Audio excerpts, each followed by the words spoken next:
Regan Slaymaker for Boxing Social in association with Empire Fight Store and R Kings, and I have the pleasure to be joined by esteemed trainer, one of the best trainers in the country, Tony Sims. Tony, always a pleasure. Cheers for letting me in the gym today again, mate. Yeah, it's always good seeing you, Regan. You train hard, mate, when you're in here. Give everyone a kick up the arse, don't you? I think everyone else is giving me a kick up the arse, Tony, in fairness. But, I mean, I couldn't have caught you a better day. I mean, the gym's absolutely thriving. But the news this morning, Conor is rematching Chris back at Tottenham, but November the 15th. Massive fight for, I mean, the team, but also Conor as well. Yeah, sure. You know, we've been waiting for the date and the venue, and it's come through this morning. And as you say, it's a massive fight. The first fight was enormous, and I think this fight's going to be even bigger. I think after watching the first fight, if you're a fan, that is, you know, everyone's saying it's the most exciting fight they've ever watched, and so I think it'll get a lot more people wanting to tune into that fight, and obviously we're going to win the next fight, and but yeah, looking forward to it. Looking forward to getting Conor Benn ready to fight, and it's going to be historic. It definitely is, mate. As well, obviously, you mentioned the first fight there. I mean, yeah, I mean, as a fan, I mean, I'm watching it and knowing you as well as I do. I mean, what an occasion it was to be a part of. But as someone from Team Benn itself, how do you reflect on that fight back in April? How do you look back on that night? Listen, like Conor Benn moved up 2 weights to do that fight, and which is a phenomenal thing to do in the first place, especially against a world-ranked middleweight. And you know, he stepped up, and he hadn't boxed for nearly a year and a half as well. So he's had the fight now, so the rust is well and truly off, and you know, he's fought Chris already, so he knows what it's like at middleweight, and he'll be feeling confident going into the second fight. I feel like there's a lot more in Conor Benn to come out yet, and I've seen it obviously in the gym and in sparring, and I believe this fight we'll see a better fighter in Conor Benn this time. I believe that he'll do the adjustments that he needs to do in the gym, and I believe that he'll bring them adjustments to that in the fight.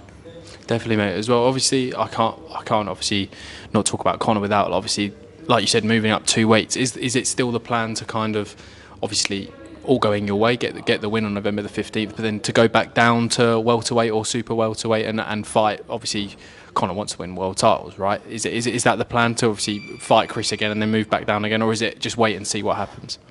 Yeah, no, that you're right. What you're saying, that's the plan, is to get the second fight out of the way. It was always a 2-fight deal, which Conor and Chris signed, and so they obviously both have to honour that. So just get this fight out of the way, and then drop back down to his natural weight, a welterweight, and challenge for the world title. He's always wanted to fight for the WBC title, because obviously his dad Nigel had that WBC belt, so that's his dream, to fight for that. And obviously we see in the result of Barrios and Pacquiao drew for that title last time, so they'll probably going to have the rematch now.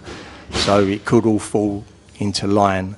Whoever wins that fight, Conor could challenge either one of them. So you know, this could all fall in line for Conor Benn.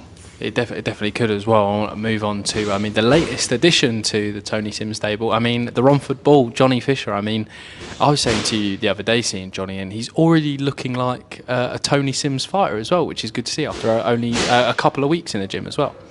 Yeah, Johnny rung me a few weeks ago, and he told me he'd split with Mark Tibbs and Jimmy, who had done an absolute unbelievable job with him. You know, they brought him from a raw novice, really, you know, into a really good fighter, and obviously he's had that blip against Dave Allen last time out, but he's really young. You know, he's only 26, and for an heavyweight, he's a baby for an heavyweight, and he had limited experience as an amateur, and I feel like you can take your time with Johnny. There's no need to rush him into anything, and I want him to stay in here and learn really in the gym, and just take his time with the fights. Obviously, he sells out a lot of tickets, but you know, I think he's a quick learner from what I've seen over the last few weeks, and he wants to learn. I said to him before, like, he's obviously been through university. He's an intelligent man, and he likes to study. And boxing's a sport where you need to study. I said to him, it's like going back to university, but in the sporting world, and you need to study all these things. You need to study old fighters when you're sitting indoors. You need to study styles of old fighters, and keep studying that. And you know, he's an athlete. He's very athletic. He loves to train hard. And yeah, it'll be a pleasure working with Johnny. Definitely. Is it like you're saying? There's where he's so young. Yes, he sells out a lot of tickets. He could sell out most shows by himself. They wouldn't even need an undercard in some situations. But is it a case of where he's moved to now? There's no rush with him now. It's all about that learning period with you now. Yeah, and you know, I can understand how, you know, how he has topped the bill, because obviously, like you're saying, he sells the shows out, but he needs to keep learning in the gym and keep learning in these fights. And as I say, he's young. He's got another 4 years till he gets 30 yet, and a lot of heavyweights don't turn pro until they're 30. So he's got such a long time to learn. And I'm pleased with what I've seen so far in the last three or 4 weeks. I'm pleased with what he's doing, and you know, he's enjoying learning. He's enjoying learning, and he's good. He's a good student. Thing is, you're always learning every day in the gym as well. But also another fight. George Liddard gets his shot. British and Commonwealth titles. We're back at York Hall, Tony, where he got that stunning knockout back in December. But I mean, really good fight, and it's George's time now to take that step up against the British and Commonwealth champion in Kieran Conway as well. Yeah, as you say, it's a good step up for George. He's only 23 years old, and he's young, and he's going to challenge for the British Commonwealth title against a very experienced opponent in Kieran Conway, who actually boxed my British champion years ago, Ted Cheeseman, when Kieran was young and up and coming, and he boxed him and he had a draw that night, and that was a great fight. And you know, sometimes boxing, it's like a revolving door, and Kieran was the young up-and-coming kid then, and now he's the more experienced, more veteran fighter now, and George is the up-and-coming kid. So, as you say, George has got his shot at the title. He's worked hard to get there, and you know, it's going to be a great fight. Like when they announced the fight, you know, you could see on socials that everybody's looking forward to that fight, and it's a great opportunity for George. It definitely is as well, and he's definitely, with George more specifically, he's been taking those step ups, but at the right time as well. It's from your perspective, obviously you wouldn't put him in the fight if you didn't think he was going to win, but definitely feels right from a team Liddard perspective. This is the right time for him to fight for that British title now, especially against an experienced man in Kieran Conway as well. Yeah, exactly. He's had all the learning fights, and he had a good fight for the Commonwealth silver title. That was a great fight at the O2. Then he obviously won the eliminator for the British last time out. So he's had them learning fights to get him there, and he's fought in Vegas, which not a lot of people can say they've done that. So he's had great experience. He's sparred out there and with top fighters, and he's learned, you know, and I believe that you know, he's going to go and take this opportunity with both hands. You know, as I say, it's a great fight. It's a York Hall, like you said. So that's going to be stacked out. He's already said to me today, like, he wants so many tickets, but I said to him, you ain't going to be able to get that amount of tickets because there's other fighters on the show. So, you know, it's definitely going to be a sellout. And, I think he'll be heaving off the balconies there. It definitely will be, and if it's anything like the show in December, I think we'll get complaints about how many people they let in. But yeah, and then obviously the last fighter under the stable of yourself as well, Jimmy Sains as well. Highly likely, I imagine that Jimmy would be fighting on the same bill. Is that? Am I right in thinking that as well? Yeah, Jimmy's going to fight. We're just. I'm waiting for Matchroom to announce who the opponent is and what he's fighting for. So we'll wait for them to announce that. But yeah, Jimmy's coming on really well. Obviously, he's had 10 pro fights and 9 knockouts. Won the Southern Area title last time. So he's coming along nicely, Jimmy, and you know he's learning. He's having the right fights at the right time, and he's learning on the job.